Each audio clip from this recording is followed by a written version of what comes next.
Hey sis, it's Lynette, founder of MoodWellth, here to talk to you today about toxic relationships. We are a society who has become consumed with green living, clean eating, meditation, yoga, simplified living, all as a way to reduce stress. And while all of those things are great, we often forget about one thing when it comes to attempting to live a healthier, less stressful life. And that's our relationships.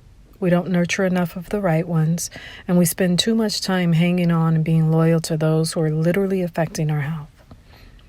Did you know that toxic relationships can lead to stress, anxiety, depression, and even medical problems? I was going to quote some fancy article or study to back up this point, but I think many of us can just use our own lives as an example. One of the first steps to effectively handling toxic relationships is to actually recognize when you're in one. This can be challenging because often we examine the person and not the behavior itself. As melanated women, we have this deep sense of loyalty, sometimes to a fault.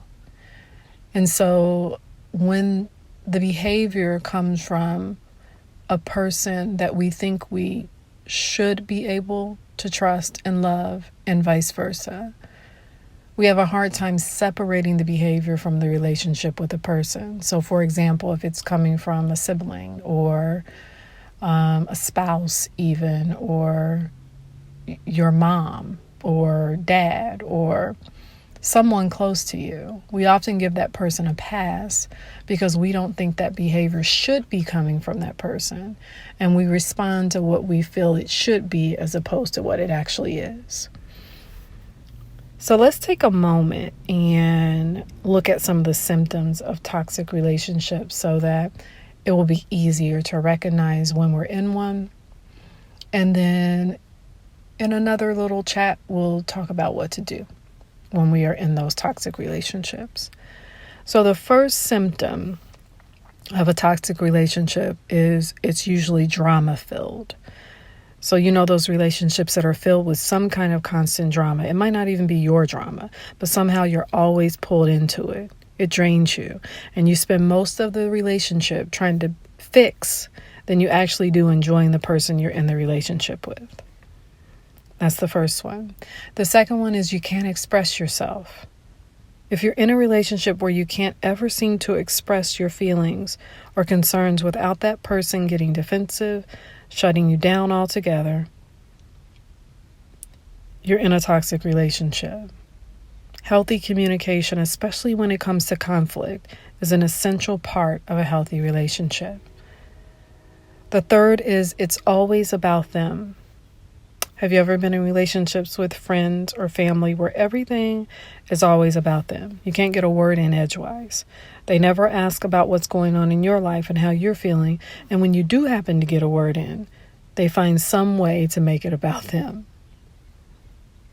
That's a very unilateral relationship that isn't mutually beneficial to both parties. Two key ingredients of a healthy relationship. The third is it's their way or the highway. This is the fourth. It's their way or the highway. A toxic person will often want things to be their way or not at all. They will fight, blame, complain, and control to get it too. Toxic people find it very difficult to compromise. And again, compromising is another key ingredient in a healthy relationship. The fifth one is they say they're lifting you up by putting you down. Have you ever heard the infamous words, "I'm just trying to help"? However, it's often following an insult of some sort or a tantrum because that person isn't getting his or her way. The sixth one is there's no concept of loyalty. You never know which way the pendulum swings with this person.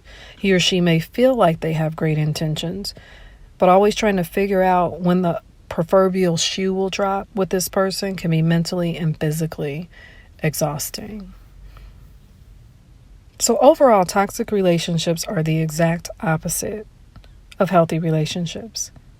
Instead of security, compromise, loyalty, and mutual benefit being at the center of the relationship, Toxic relationships are often filled with insecurity, mistrust, and lack of effective communication.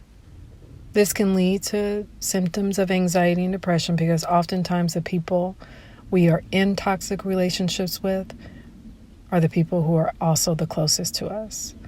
It leaves us feeling like we just have to endure because that's what we're supposed to do, or we hang on because we fear that letting go means we no longer love them.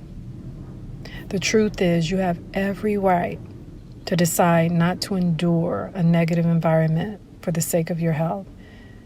And sometimes it's better for you to learn to love from a distance and put up some boundaries so that you can love them while also not depleting yourself and while also loving yourself. So again, in the next chat, we will talk about what to do to effectively handle toxic relationships. Until then, I hope this information was helpful in helping you to examine some of your own relationships, figuring out where you need to put boundaries up, figuring out who you need to limit exposure to or eliminate exposure to altogether, and figuring out what you need in order to love without losing yourself. Until then, I wish you well. I wish you wealth. I wish you love. I wish you ease. Peace.